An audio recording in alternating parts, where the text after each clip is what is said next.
إلهي ما محله وحكرون runtii u mahadnaqaynaa madaxweynaha jamhuuriyadda Soomaaliland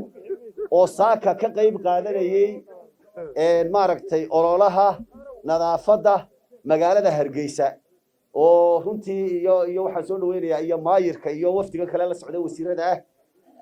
madaxweyne horta raalli hanaga ahaado qorshahanu kugu jirna halkan inaanu keenno waa qorshaheedii caadiga ahaa laakiin maadaama aanu hawl wadno meesha soo maray waanu jiboono waxaanu isnay warsaaka hawsheedii dhiirigelinta hayda aynu wadnay inagoo shaqooyinkeennii caadiga ah inagu haysana oo haddaynu ciidanka nahay boolisku shaqooyin 24 saac socda u haysto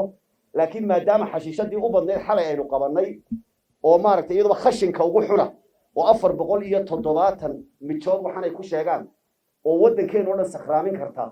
ayaa waxaan runtii maadaama madaxweynuhu saaka hawsha ballaaran waday maayirka iyo wasiiraduna la wadeen ayaa waxaan baanu istusnooynaa maaragtay ومدحويننا عيدك وحي تلاقي تسالين يرجعنا ساكن مرة وسير كريمها جودها هي نجا بالانسرين إنه شقوي كنا عادي قبل هالسنة مدحوين واحد عيدك كرو دياري هاي